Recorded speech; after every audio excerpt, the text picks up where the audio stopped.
Kristo, leo tunaifungua rasmi siku hii ya kwanza katika zile siku tatu kuu zilizobeba wokovu wetu kwa kuadhimisha karamu ya Bwana.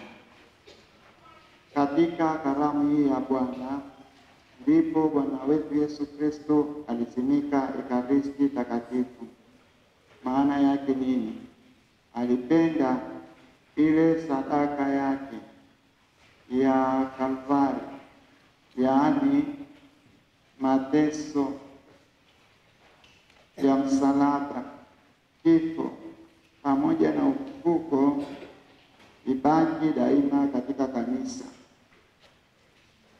sakramenti endelevu ndani ya kanisa inayomwaga na kumimina neema zile zile za ile sadaka ya Kalvari. Alipenda ile sadaka ya Kalvari, yaani sadaka ile ya mateso ya msalaba, kifo na ufufuko ibaki. Hilo fungo hilo la wokovu linaitwa ni fungo la Pasaka. Fungo la Pasaka ni fumbo la Pasaka lililobeba wokovu mwanadamu. Alipenda libaki katika kanisa na libaki katika dunia. Kwa lengo gani? Kuendelea kumimina baraka zile zile za wokovu, baraka zile zile zilizomiminwa na ile sadaka ya Kalvari. Ndio maana yake. Yaani fungo lile ambalo la ukombozi wetu abaki na sisi. Alivyokisimika, alivyojiweka katika Ekaristi ni kwa namna ya ajabu. Nakumbuka Wayahudi walikuwa daima na Pasaka. Hiyo ilikuwa inaitwa ni Pasaka ya wana wa Israeli. Walikuwa wanakumbuka daima lile tendo ambalo Mwenyezi Mungu aliwavusha kutoka Misri, akawavusha katika ile bahari ya Shamu kwa namna ya ajabu. Siku ile walipoondolewa kwenye utumwa, kama mnavyosikia kwenye somo la kwanza, alisema matayarisho yafanyike, jinsi ambavyo atapita kila nyumba usiku, akikuta ile damu ya ile kondoo aliyechinjwa, sema waweke damu kwenye mlango, wapake damu pale juu. Atakapokuwa anapita usiku ajue kwamba hapa ni kwa wana wa Israeli, lakini wengine wote watauawa. Lakini baada ya hapo ikapata ile safari ya kuwaondoa katika utumwa wa Misri. Wakiwa wana wa Israeli wametangulia, wamefika kwenye ile bahari ya Shamu, basi Mungu akafanya tendo la ajabu, akamwambia Musa anyoshe ile fimbo, maji akarudi upande huu na upande huu, akawa pakavu. Wana wa Israeli wakavuka wote wakaenda upande mwingine. Walipokuwa wanakuja hao wa Israeli, maana Farao alisema lazima tuwafuatilie, maana iwezekana lazima warudi Misri, waendelee kuwa watumwa hapa, hatuwezi kuwa mahali hapa bila wao, wamekuwa ni wa msaada mkubwa sana kwetu. Kwa hiyo Farao amekuja na wale mafarasi wake na jeshi lake, anafika pale kwenye bahari ya Shamu, bahari ikarudi wote wakateremka kule. Wana wa Israeli wakati huo wako ule upande mwingine. Ndio sasa ule wimbo wa Musa pale. Akamwingia Mungu. Wimbo. Mungu ni wa ajabu. Ni waimbaji kama Jumamosi 10 na ufahamu huo wimbo mzuri sana. Ni Bwana ametenda maajabu, farasi na panda farasi amewatupa baharini.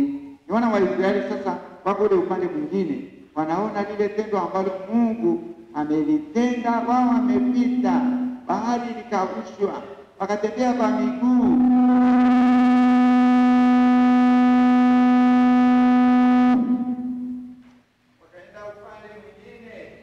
Walipokwenda upande mwingine, ndipo wanakuja wana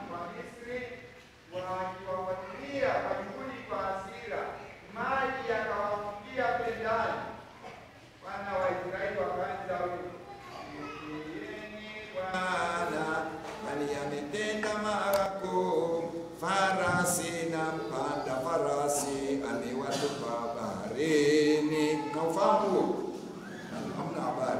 Wimbo mzuri mwenye katekesi unaeleza farasi na mpanda farasi wameangushwa kule ndani.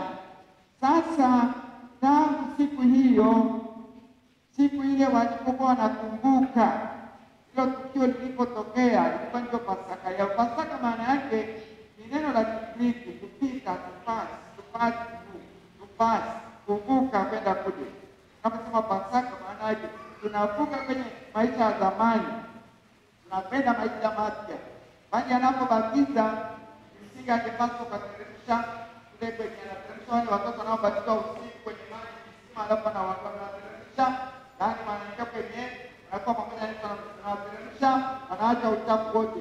Kwa hiyo wanavuka, wanakuwa watu wapya, watu wa Mungu, watu wa Yesu, si kurudi tena kwenye ushirikina. Hiyo maana yake tunavushwa. Pasaka ni kuvushwa, ni kupita. Sasa tunapoyaadhimisha kesho kutwa, na sisi tunaambia tupite, tuache mambo ya kale, tuachane na mambo ya zamani, tuachane na chachu ya zamani, tumkumbatie Kristo mfufuka, aliye mwanga, aliye upendo, anayetulisha. Sasa wakiwa Waisraeli, sasa kila mwaka wanapofikia siku ile wanafanya sherehe kubwa, kwa inaitwa Pasaka ya zamani, Pasaka ya Waisraeli. Sasa Yesu naye kama Myahudi alikuwa ameenda kwenye ile karamu. Akiwa kwenye ile karamu, mara moja amesimama kwenye ameketi, ndio anabadilisha sasa, anatengeneza Pasaka mpya. Anatengeneza pale Pasaka mpya kwa namna za ajabu. Akaenda Bwana Yesu usiku ule akatoa mkate, naye akisha shukuru akaumega, akasema, huu ndio mwili wangu ulio kwa ajili yenu, fanyeni hivi kwa ukumbusho wangu. Akawa ameweka katika ile mkate.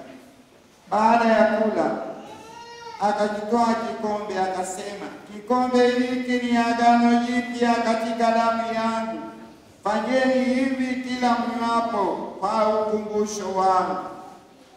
Ikawa amekiweka hivyo, amesimika Ekaristi Takatifu, amependa kubaki na kanisa katika maumbo yale ya mkate na divai. Kwa hiyo tangu hapo Ekaristi Takatifu ikawa imewekwa kwa maneno hayo matakatifu, kwamba kutokana na yale maneno yake alivyosema, kwa vile ni Mungu, mambo yanabakia hivyo. Akatoa mkate, naye kisha kushukuru akaumega, akasema, huu ndio mwili wangu ulio kwa ajili yenu, fanyeni hivi kwa ukumbusho wangu. Hapo ndipo alipopenda kubaki na sisi katika mkate huo. Tena akaendelea, baada ya kula akakitoa kikombe, akasema, kikombe hiki ni agano jipya katika damu yangu, fanyeni hivi kila mnywapo kwa ukumbusho wangu. Akawa amebaki, damu yake imebaki, ile divai imegeuka kuwa damu yake. Ndugu zangu, ni fumbo la imani. Imani kwa kile anachokisema Mungu. Tukiwa tunafahamu kwamba Yesu ni Mungu na kile anachokisema kinakuwa kilivyo. Mungu arudi. Mungu ni wa milele, si ndio? Anasema katika Agano la Kale, kile kitabu anasema, akasema kuwepo na jua. Jua likawepo au alikuwepo? Akasema kuwepo na maji alikuwepo, akakwepo. Akaendelea akasema jua likae juu na maji yakae chini. Ilikuwa hivyo, haikuwa hivyo? Kwa hiyo neno la Mungu ni tendaji, ni efficacious, wanasema Waingereza, efficacious. Yaani linaleta kile ambacho kimesemwa, linaleta na inakuwa ni hivyo, ni tendaji. Kwa hiyo akishasema tu kwa vile ni Mungu, mambo yanakuwa hivyo. Na huwezi kusema kwamba huwezi kusema Yesu, yani yeye kurudia. Yesu arudii, ni Mungu. Akishasema amesema. Akishasema amesema, na inakuwa hivyo.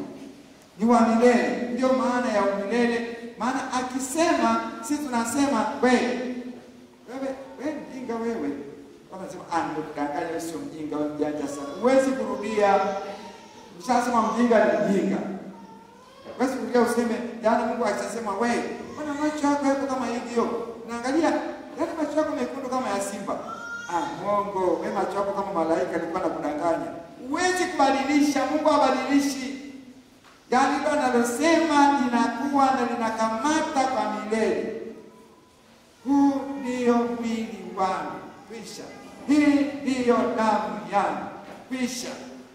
Kwa hiyo akawa amesimika Ekaristi takatifu namna hiyo. Akawa kwa maneno mengine mazito ya teolojia ameweka fumbo lote la Pasaka katika Ekaristi takatifu. Ndio maana tunasema adhimisho la misa takatifu ni kielelezo cha Pasaka, ni kielelezo cha lile fumbo la msalaba, fumbo la Pasaka, yaani mateso ya msalaba, kifo cha Yesu msalabani, pamoja na maziko na kufufuka. Yote yako katika misa takatifu, yote yako katika Ekaristi takatifu. Alipenda iwe hivi. Sasa ni fumbo la imani. Imani yetu inarudi pale. Imani yetu inarudi pale. Huu ndio akasema, sikilize, Bwana Yesu usiku ule alipotolewa, alitoa mkate naye akishukuru, akaumega akasema, huu ndio mwili wangu utakaotolewa kwa ajili yenu. Fanyeni hivi kwa ukumbusho wangu. Nani anasema hilo? Akaendelea. Baada ya kula akatoa kikombe akasema, kikombe hiki ni agano jipya katika damu yangu. Fanyeni hivi kila mnywapo kwa ukumbusho wangu. Nani anasema? Inakuwa hivyo au haiwi? Inakuwa hivyo, inabana kwa milele, ni efficacious, ni tendaji. Neno lake analolisema linaleta kile ambacho kiwalisia mambo yanapaswa kuwa. Kwa ndugu zangu, ni fumbo la imani. Na imani kwa maneno ya Yesu kwamba alijiweka katika maumbo hayo ya mkate na divai. Na sasa tunapokuja kwenye kanisa, kwa wale ambao kwa ile sakramenti pia ya upadi aliyoiweka siku ile, yaani wanasema kwamba sakramenti ya Ekaristi takatifu na sakramenti ya upadi zilitengenezewa kule kwenye chumba cha juu. Huwezi kuzitenganisha. Huwezi kutenganisha. Palipo na Ekaristi kuna padi, palipo na padi kuna Ekaristi.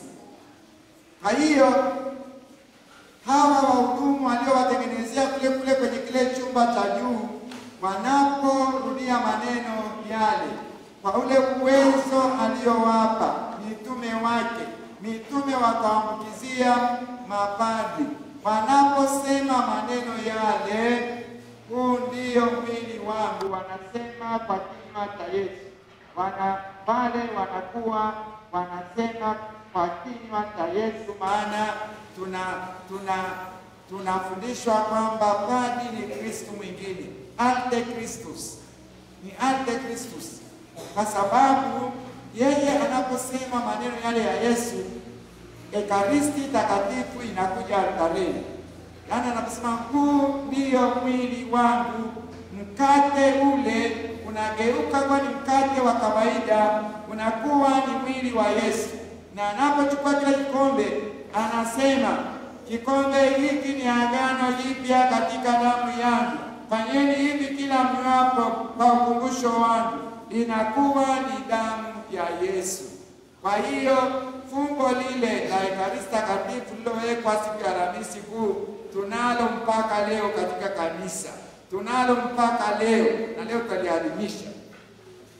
Haya ni fumbo linalodai imani, imani katika maneno matakatifu ya Mungu, kwamba alipenda mambo yawe hivi kwa sababu ya upendo wake mkuu. Alitupenda. Somo la Injili nasema kwa sababu aliwapenda mitume wake, aliwapenda upeo. Na ndivyo ilivyo kwenye Ekaristi. Aliwapenda watu wake, alilipenda kanisa, akalipenda upeo. Upeo maana yake, ndugu zangu, huwezi kufikia mwisho. Alipenda upeo, yani mpaka kule. Sema, yani kule sana ndio mwisho kule. Taangalia mpaka macho yanakosa nguvu. Alitupenda. Na wanipenda namna gani? Muulize mwenzako, wewe unanipenda upeo? Muulize tu. Amesemaje? Amesema hakuna kitu. Anasema tu hakuna kitu. Yaani nisamehe tu kwa kweli. Mwalimu nisamehe tu. Mimi ni dhaifu kweli. Madhaifu ni mengi. Lakini tunapaswa kupenda hivyo watu upeo kama Yesu. Sasa Ekaristi Takatifu iliyoweka kwenye kanisa, ndugu zangu, inadai imani kuu. Kama tuna imani kuu kwa maneno ya Mungu, kwa maneno hayo ya Yesu, hatuwezi kuamulia chochote katika neema na baraka za kiwokovu zinazomiminika katika Ekaristi Takatifu. Lakini wale wenye imani kwa hicho kitu, yani wanaona maajabu. Yani neema wanazozipokea kwa Ekaristi Takatifu ni nyingi. Nguvu wanayoipata katika Ekaristi Takatifu ni kubwa. Maono wanayoyapata, ujasiri wanaopata katika Ekaristi Takatifu kwa kuendelea na utumishi na wito ni maajabu. Tena matumaini kwamba hapa, kwa sababu ya maungano yangu na huyu Mungu aliyejiweka katika alama hizi takatifu, ambapo mimi naamini kabisa sio mkate tu, sio divai tu, ni mwili wa Kristo uko hapa, ni damu ya Kristo iko hapa. Ni sakramenti kuu, lakini wakati huo tunasema ni uhalisia. Ekaristi Takatifu ni sakramenti kuu. Sakramenti nyingine zote ziko ndani ya Ekaristi Takatifu. Maana si Mungu, bali ni Mungu mwenyewe. Kwenye hizo sakramenti nyingine tunashiriki Mungu, tunashiriki alama za kimungu. Pale ni Yesu mwenyewe. Kwa hiyo ndio maana inaitwa sakramenti. Sakramenti kubwa hiyo, tunaishiwa na nguvu, tunaiabudu kifuli. Nasi ya mingine wanalala chini kabisa kwa dakika 10 wakitafakari, wakisema yani hawaelewi kitu gani. Mungu yuko kati yetu. Sasa inadai imani ambayo ni ya moyoni, bila kudai kuona mambo ya ajabu yanayoshangaza na ndio waamini kwamba yani kwa kweli hapa yupo. Hapana, ni imani ya ndani, conviction kwamba kwa kweli hapa kama alivyotuambia yupo. Na kwa sala, kwa uzoefu wa sala, na kwa kumkaribia mara kwa mara, na kwa maombezi yetu mara kwa mara yaliyojaa unyenyekevu na unyofu, kwamba Bwana Yesu, ninakuomba uniongezee imani katika fumbo la Ekaristi Takatifu. Ninakuomba uniongezee niweze kukutambua zaidi katika Ekaristi Takatifu. Ninakuomba usimwombe maono ya ajabu ili kwamba utambue kwamba yupo. Si tabia ya Ekaristi Takatifu. Ni imani inadaiwa, imani ya moyo kutoka ndani, kwamba ninaamini kama ulivyosema ndivyo mambo yako. Nisaidie niweze kuamini daima bila kutafuta alama za nje. Yaani utaona kwa alama za nje zitatokea kwenye maisha yako huko, sio kutakuwa alama za ajabu hapa altareni. Yaani itakuwa hivyo tu. Yaani padre atasema yale maneno tu. Usingojee kwamba padre anaposema yale maneno uone ni moshi la ajabu limepanda, linapaswa wakati linapenda kule juu. Hakuna. Sasa kuna ile mama mmoja ambaye alikuwa anakaa kanisani daima, baada ya misa kuisha anakaa kwenye benchi ya kwanza kama hiyo. Sasa misa imekwisha saa 12. Yeye anabaki kanisani saa 12:30. Yeye anabaki kanisani. Katekista anakuja, anamwambia mama, naomba utoke sana funga kanisa. Anamwambia hapana, kuna kitu changu nachomuomba Yesu mpaka nisikie amenijibu. Nani katekista ameenda abariki tena. Saa 1 kasoro. Mama naomba utoke basi na mimi na familia. Nafunga kanisa niende nyumbani. Kamwambia mpaka Yesu aniambia japo kitu changu. Yaani katekista amekaa mpaka saa 1 kisa limeingia. Mama naomba basi utoke bado. Yesu hajaniambia, hajapokea. Sasa katekista akasema ngoja nitumie ujanja. Akaenda kule nyuma kama tulikuwa tunahangaika hapo, kulikuwako na shimo ambalo yani unaweza kuongea sauti kasikika huku karibu na tabernakulo. Basi yule katekista akasema, tayari mama wende na amani. Sasa mama yule kwa ubavu wake anafikiri kwamba Yesu amesema tayari mama nenda na amani. Basi ametoka amesema asante Yesu. Na katekista nikajifungia hapo ndani hapo. Nikajifungia hapo kwanza akaona ile mama anavyoondoka anavyokimbia kwenda nyumbani. Yaani katekista akasema asante Mungu. Umenipa maneno mazuri. Wale upumbavu pale hakuna chochote pale. Lakini yani kama umemwomba Yesu kwa imani, kama umemwomba kwa imani, anapokea tu. Na utaona hicho unacho kitafuta. Sio lazima iwe kwa haraka kama unavyopenda, lakini utakiona tu. Usichanganye imani kwa Ekaristi takatifu na ushirikina. Hapo unapoteza wakati. Utazeeka ukiwa unaomba msaada kwa Ekaristi takatifu, alafu upate, alafu unaona. Achana naye mambo yako ya kuchanganya mambo yako ya kumbavu kwa nyumbani, sijui na matapiko, sijui na uchawi, sijui na ushirikina, sijui na kuleta napenda yani achana na hayo. Mwambie mimi ni wako, sina mahali pengine pa kujirukia. Wewe ni mganga mkuu. Wewe ndiye mganga mkuu. Wewe ndiye mchawi mkuu. Wewe ndiye mshirikina mkuu. Unaweza haya yote. Umwangalie tu hapo kwa imani kuu na utaona maajabu. Lakini ukiwa unangojea alama zinazoonekana sio namna hiyo. Yesu katika Ekaristi anapenda tumwamini kama alivyosema. Ni kweli yuko katika Ekaristi takatifu. Baada ya yale maneno ambayo anasema pale, hawa wahudumu ambao amewaweka kwenye kanisa kwa namna za ajabu, baada ya yale maneno matakatifu pale yuko mzima kabisa. Hayo tunahitaji imani na tunahitaji kuendelea kumwomba tuongezee imani. Alama za nje hazisaidii. Yametokea matatizo makubwa pia kwa mabadi. Kwa sababu ya mabadi hatuna imani ya kutosha. Na kwa vile tunaishi duniani, tunapenda kuona nini? Kuna alama za nje zinazoonyesha kweli hapa kuna Yesu. Hapa kuna Yesu. Mmoja alikuwa anapeleka komunyo kwa wagonjwa, badi moja anapeleka wagonjwa kwa wagonjwa huko, alafu akapita kwenye uwanja wa ng'ombe. Sasa eti wale ng'ombe alipokuwa anapita pale, yani wote wakapiga magoti. Ng'ombe akapiga magoti pale, yani wakakaa kwa namna ambayo wote wakaanguka chini. Wengine wakawa hivi tu, eti Yesu anapita. Basi akaja anafurahi kweli, anatakasa kanisani. Yani kwa kweli nilipokuwa nampeleka Yesu kwa wagonjwa, yani ng'ombe wamepiga magoti, yani wakawa na upumbavu. Hiyo padi kwa kuondoa akaendelea na uchai wake huko ndani. Yani kwa vile ng'ombe amepiga magoti, kweli unamshusha Yesu mpaka unampeleka kwenye ng'ombe amepiga magoti. Ng'ombe amepiga magoti, ndipo unafahamu kwamba kweli hapa kuna Yesu Ekaristi. Na anasimwambia Yesu, kweli tangu sasa nimeshuhudia Yesu yuko hapa. Ametenda maajabu nikiwa nimembeba. Ng'ombe amepiga magoti. Ng'ombe amepiga magoti.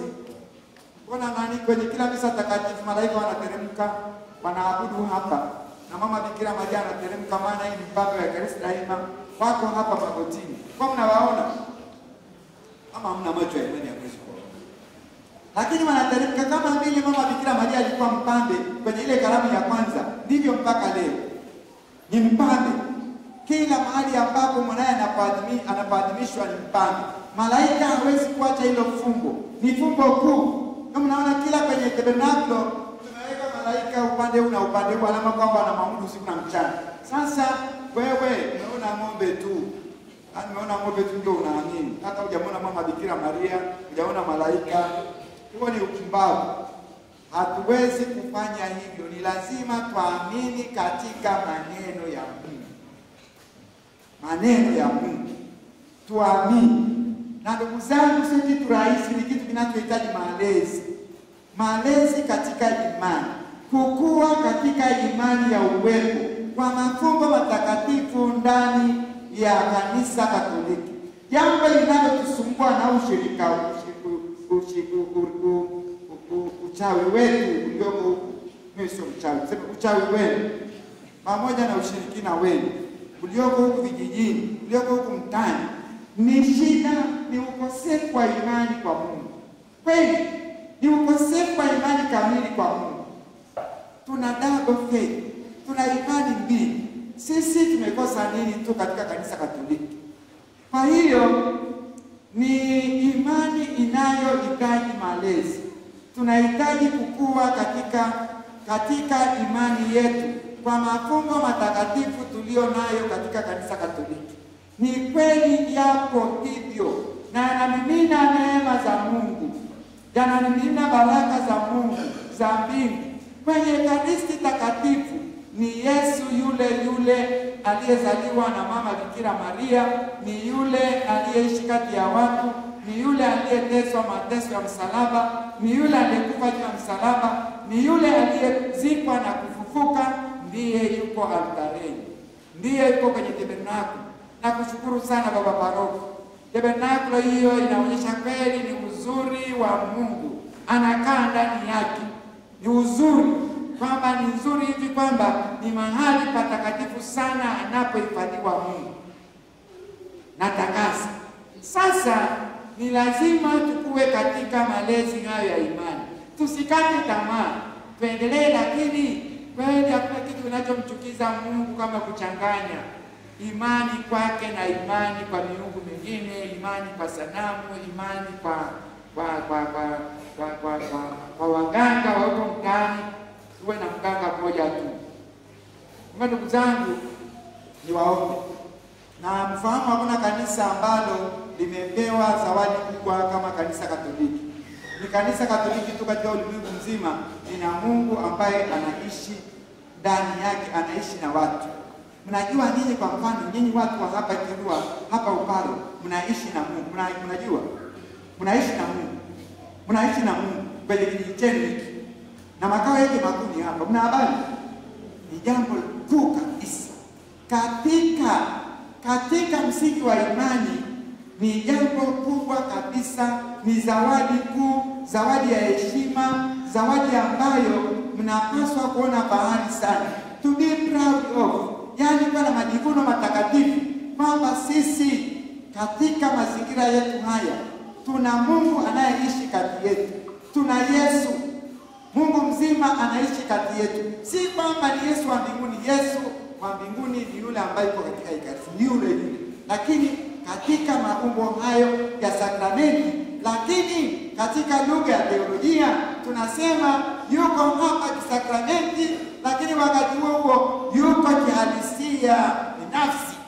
Nafsi iko pale Bwana, kama unavyoniona hapa mimi, nafsi ya Yesu Kristo, Mungu mzima, mtu Mungu na mtu, nafsi. Basi tunakutana na nafsi, hatukutani na mkate. Mapadi naomba msimame imara katika mafundisho ya kanisa. Ni sakramenti, na wakati huo ni uhalisia, maana nafsi yuko pale. Yule aliyezaliwa na Bikira Maria, akakaa kati ya watu, akateswa mateso ya msalaba, akafa, akazikwa, akafufuka, ndiye yuko katika Ekaristi. Zawadi kubwa ajabu.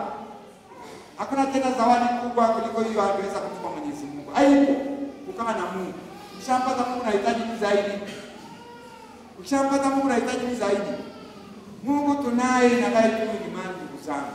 Kumbe hiyo ni sehemu mojawapo ya Ekaristi ambayo lazima tuombe sana. Tuwe na imani kwa Ekaristi, tuwe na imani kwa Ekaristi Takatifu, tuipokee kwa imani. Kwanza tujiadhimishe kwa imani kwenye misa takatifu, tujue kwamba tunaadhimisha nini. Ni matayarisho gani tunayofanya ya kuleta altareni. Na anapofika altareni ni wakati wa kuabudu tu.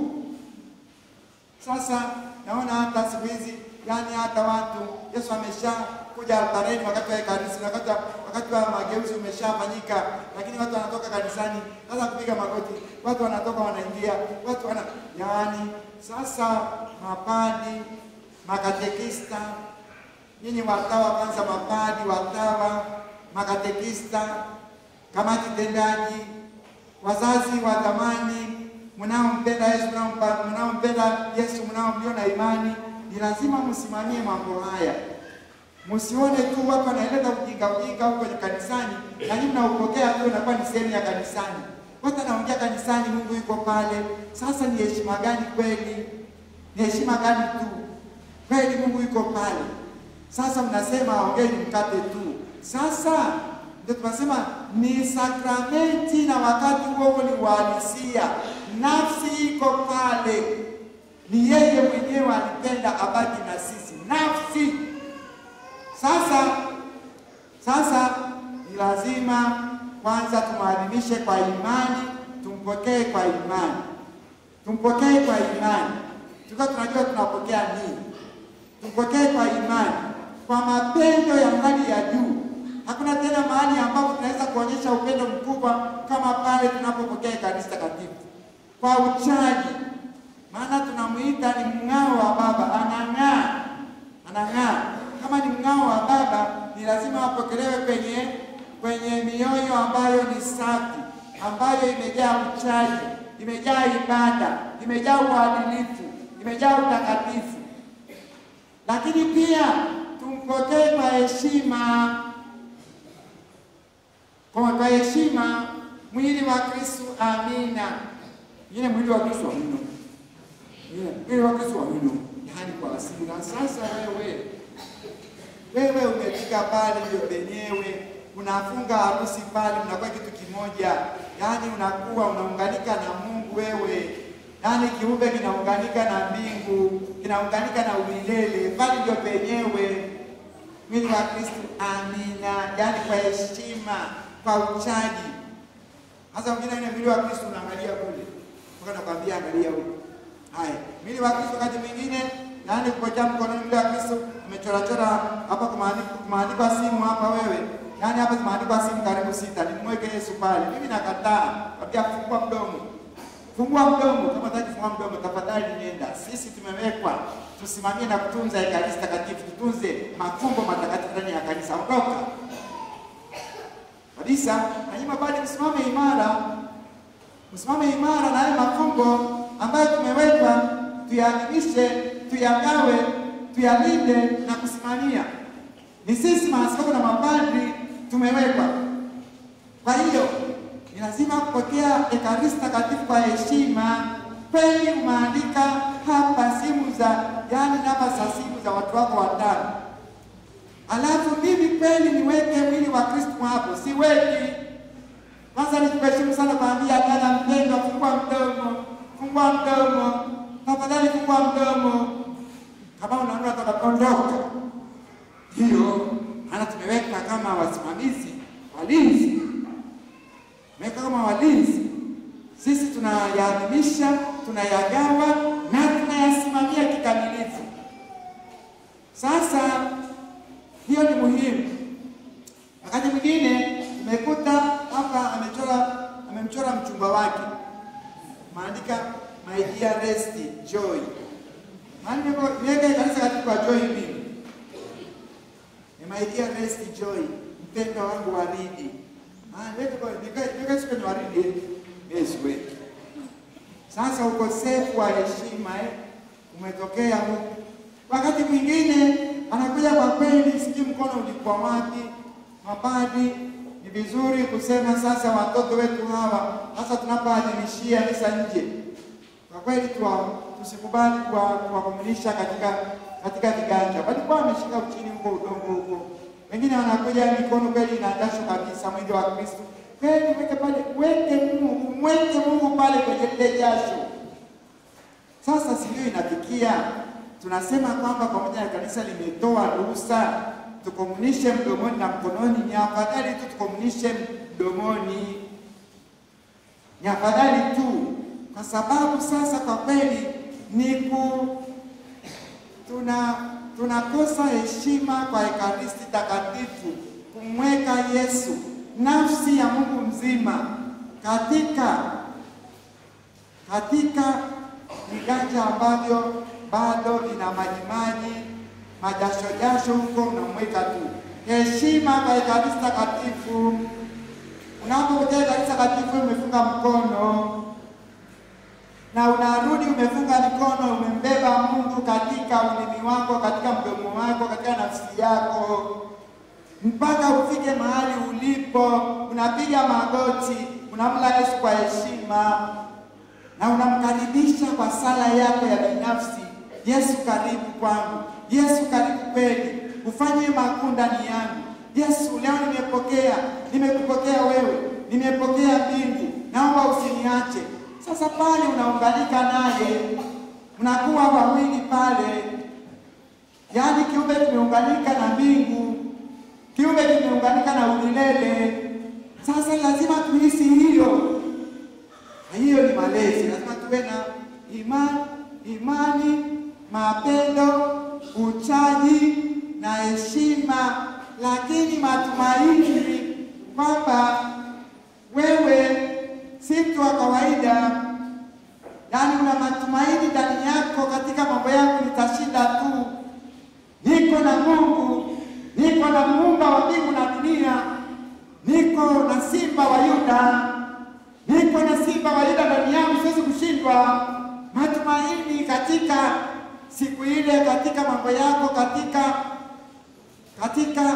katika taratibu zako za siku, katika utume wa siku, katika mipango yako ya wiki, mipango yako ya kipindi, unasema kwa namna hii nitafanikiwa tu Bwana, mimi niko na Bwana, niko na mwenyewe, niko na mwenye nguvu. Sasa kama hatufanyi hivyo, hii zawadi haina maana ndani yetu. Na nguvu inakosekana wapi? Nguvu ya Ekaristi iko pale pale, lakini pale ambapo tuipokee kwa imani kwamba ndiye mwenyewe, kwa upendo wa kina kwamba hapa nampokea Mungu, imani iliyojaa unyenyekevu wa ajabu. Mimi ni nani tu, hata nimefikia hapa nampokea Mungu. Lazima uishiwe na nguvu pale. Lakini kwa uchaji tusipokee Ekaristi Takatifu kama ndani yetu tunasikia tunasutwa, kuna mambo ya ajabu ajabu. Hapana, tupokee sakramenti ya kitubio daima, kila wiki kama mahekalu ya Roho Mtakatifu. Kama Mtakatifu Paulo anatuambia sisi ni mahekalu ya Roho Mtakatifu, tunapaswa kumng'aa huko ndani yetu, tunapaswa kuwa na ibada. Kwa hiyo yaani tuwe na uchaji utakatifu, lakini tuwe na heshima, tuwe na matumaini. Tulichokipokea tuweze kushinda Bwana. Hapa kuna nguvu, chanzo cha nguvu kutoka Bwana. Kwa nini usishinde kama una imani namna hiyo? Na basi kuna ushuhuda kwa watu waliokuwa na imani ya dhati kwa Ekaristi Takatifu, wameona mambo ya ajabu. Si kwa kuona kwamba mtu anaita kule nyuma ya sakristi kwamba ni Yesu anaita, si kwa kuona kwamba farasi na ng'ombe wamepiga magoti ulipokuwa unapita. Yaani mpokea Ekaristi alafu kutoka hapo nje, basi ng'ombe na farasi wanaanza kupiga magoti, unasema kwa kweli nini je nimekuja wajue kwamba ni nini hapa kwa kweli hapa kijijini. Hapana, kwa mambo ya ajabu yanayotokea katika nafsi yako, katika mipango yako, katika familia yako, na unakuwa na ushuhuda kabisa, hapa sio mimi, jambo hili sio mimi, hapa ni Mungu tu. Wazazi, mmeshakutana na mambo haya ya namna hiyo au hapana? Mmeshakutana na Mungu kazini hapo au hapana? Mmeshakutana na Yesu kazini au hapana? Yupo, anadai imani, lakini imani, upendo, uchaji, unyenyekevu, halafu heshima, lakini matumaini kwamba hapa hawezi kuniacha, haiwezekani akaniacha, alivyo na nguvu ninavyompenda, haiwezekani. Na utaona tu, na sisi tumeshashuhudia miujiza katika maisha yanayotendeka. Hatuwezi kueleza, ni mengi, lakini nadai imani na uaminifu kamili kwamba sina mahali pengine, ni hapa tu. Wewe unanifahamu nilivyo huku ndani, mimi ni wako tu, sina mahali pengine, nitaenda kwa nani tu. Wewe ukifikia hapo hawezi kukuacha, hawezi. Sasa tunakosa kabisa kuifaidi Ekaristi Takatifu, zawadi kubwa ndani ya kanisa, kwa sababu ya madhaifu yetu. Kwa nini tusishinde madhaifu haya? Tujitahidi kuepukana na imani nyingine, tubaki tu na Yesu. Yesu hajashindwa mahali popote. Tujitahidi kumpokea kwa imani ya kweli, kwa upendo wa kweli, kwa uchaji. Hakai mahali pachafu jamani. Hawezi kuingia kwenye mahali ambapo kuna mchanganyiko wa vitu huko ndani, mkorogo wa vitu. Tunampokea tu. Ni lazima tuungane, kupokea sakramenti ya kitubio. Kuna shida gani kupokea sakramenti ya kitubio? Kumwambia Mungu kwamba umekosa, nimekuja kujiosha ili niweze kufaidi mafuta yako matakatifu yako kwenye kanisa. Tupokee sakramenti ya kitubio tena na tena. Hata ukihisi tu kama kuna mambo ambayo kupendezi, nenda kwa pale tumwambie Baba, naomba tu kuungama, naomba kuoga. Kwa kweli kuna maeneo mengine wanakuja tunamwambia Baba, naomba kuoga. Yaani lugha nzuri kweli, naomba kuoga niondoe uchafu. Nataka kuungama, nataka kuondoa uchafu ili aweze kuwa safi kwa mambo matakatifu yaliyoko mbele yake. Kwa nini tusipokee sakramenti ya kitubio mara kwa mara ili tuweze kuwa na uchaji? Uchaji ni utakatifu, uchaji ni unyofu, uchaji ni hali ya usafi huko ndani kwenye, yani tuweze kuwa mahekalu mahali ambapo atakaa. Unapopokea hivi tu, yani unajisikia tu, yani kwanza si unasutwa, yani unajisikia tu hapo, kwa kweli hapana. Tupokee kwa uchaji, tupokee kwa heshima, tupokee kwa matumaini kwamba yupo na hawezi kuacha kufanya lolote. Kulikuwa kuna katekista mmoja ambaye alikuwa ameenda kwa wagonjwa majimbo mengine. Sasa kwa sababu ya upungufu mkubwa wa mapadri, makatekista tunawaandaa vizuri, wanampeleka Yesu, wanapeleka Ekaristi kwa wagonjwa.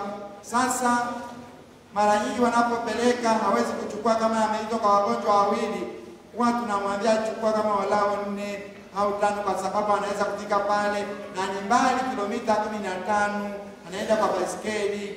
Tunamwambia chukua 4 kwa sababu unaweza kukuta kuna wagonjwa wengine pia karibu na wewe, utano wake kwa kweli wamejiandaa wakomunishe pia, maana hatujui tutakwenda huko lini, ni mbali kilomita 20 30.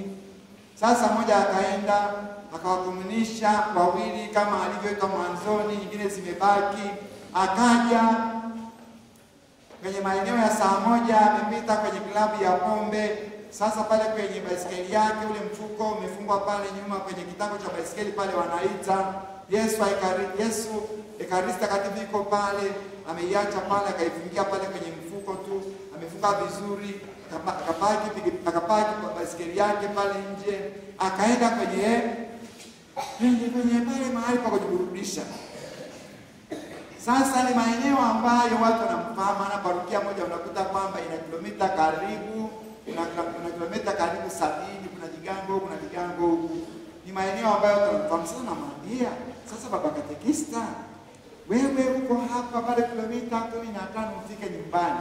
Sasa ni saa 1. Ondoka jamani, wende nyumbani. Nasema msiogope, mimi niko na mzee. Sasa nasema na mzee gani? Msiogope, na mzee hapa, nimemchukua mzee. Saa 2 ikafika, saa 2:30. Jamani katekista, paroko anakungojea uende kwa taarifa. Hakuna shida, nitafika tu salama, niko na mzee. Saa 4 imefika usiku, namwambia ondoka sasa, niko na mzee, nitafika salama tu. Shida hili ni nini? Penye mzee habariki neno. Nani kumbe mzee eti ni Yesu, ni Ekaristi Takatifu. Sasa kuna mambo mawili hapa tutayaona baadaye. Lakini kwa kweli kwenye saa 5 hivi ataondoka akiwa na mzee. Atafika vizuri kabisa nyumbani. Sasa mambo mawili hapa. La kwanza, Yesu ameheshimu lile kweli kwamba anaitwa mzee na amekubali kwamba mimi ni mchungaji wake, mimi ni mlinzi wake, ni lazima nimfikishe vizuri. walau ana imani hata katika ulevi wake, si ndio Lakini ya pili, yule katekista ni kuchapa viboko na kufukuzwa. Heshima gani kwa Yesu? Lakini la kwanza, sasa ni kwa nini hakupata accident kule njiani? Yesu anaheshimu yale matumaini yake makubwa. Ndio maana nimewaambia tuwe na matumaini kwamba nikiwa na huyu sitapungukiwa na neno. Kweli hata katika madhaifu. Niko na kwenye wazee kuna neno linaloharibika. Alifika au hakufika? Vizuri kabisa. Akaenda akamgongea paroko, akarudisha tabernakulo. Umekuwa na nini huko? Umekuwa na matatizo, mvua nyingi, nimeamka mara nyingi. Watu ya mbali, lakini pale mambo yalipofahamika alifukuzwa. Sisi kama alichapa viboko, kuchapa viboko vingi sana. Wewe kwenda hivyo unapoteza heshima kwa Ekaristi Takatifu. Kwanza. Lakini yani ile lugha yake, matumaini yake, imani yake ndipo na mzee. Kumbe hata katika madhaifu kama yupo hawezi, yani kuna imani kule ndani ya yule katekista. Huyu anajua kwamba mimi huwa napata kiu pia. Ngoja nisikie kidogo. Sasa kuna hata hakuna hapo mara moja dakika mbili aondoke upumbavu mpaka saa 4 usiku saa 5.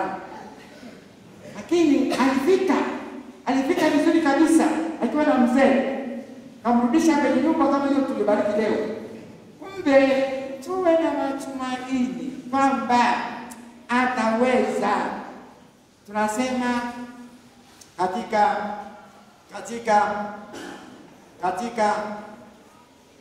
kauli mbiu ya mwaka wa Jubilei Kuu, mwaka mtakatifu 2025, kauli mbiu tunasemaje?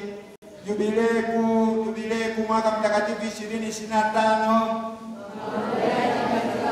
mahujaji katika matumaini. Yale matumaini pale sivini mnaielewaje? Matumaini yetu ni katika Kristo Bwana. Mahujaji katika matumaini. Tunahiji, ni kweli, tunapita kwenda kwa Baba, tukiwa tunapita katika bonde hili la machozi. Lakini tunapenda kwa Yesu, hata tuacha. Maana kama ni mahujaji tu, yani kwa kweli hatujui tutaishia wapi. Lakini mahujaji katika matumaini, katika Kristo mshindi, katika Kristo ambaye ndiyo kikomo chetu, atatutegemeza njiani na tutafika tu. Ni mahujaji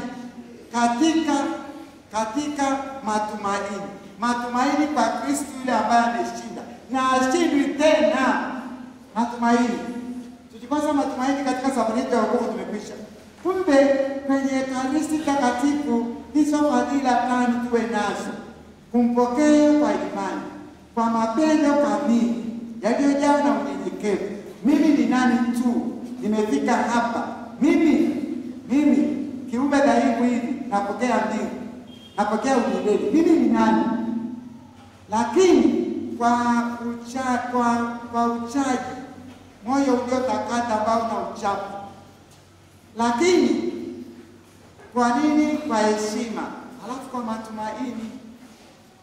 Hebu tujaribu tuanze kuomba kumwendea Yesu namna hiyo, alafu ushindwe usipoona maajabu katika maisha yako, uulize ni kwa nini? Mbona nimefuata taratibu zote? Hebu jaribu. Lakini ile la kwanza ni ngumu. Imani. Ni lazima tuombe neema ya kukua katika malezi ya imani kwa Ekaristi Takatifu. Malezi ya imani. Usije ukasema mimi nimeshakuwa na imani ya kutosha. Sisi tumekaa kanisani kwa muda mrefu sana, lakini bado kila siku ninaposali mbele ya sakramenti kuu namwambia Yesu katika Ekaristi, naomba uniongezee imani katika Ekaristi Takatifu. Ninaomba unifunulie siri za Ekaristi Takatifu. Hatujafahamu Ekaristi Takatifu hata nusu, hata robo. Maana ni fungo, maana ni Mungu anapojifungua tutaona mambo ya ajabu. Kwa hiyo tuendelee kuomba atuongezee imani katika hili fungo kuu alilopenda tubaki nalo kwenye kanisa. Atuongezee imani, maana bila imani hatuambii chochote. Atuongezee imani. Tumwombe Bwana Yesu atusaidie. Tumwombe Mama Bikira Maria atuombee. Tumsifu Yesu Kristo.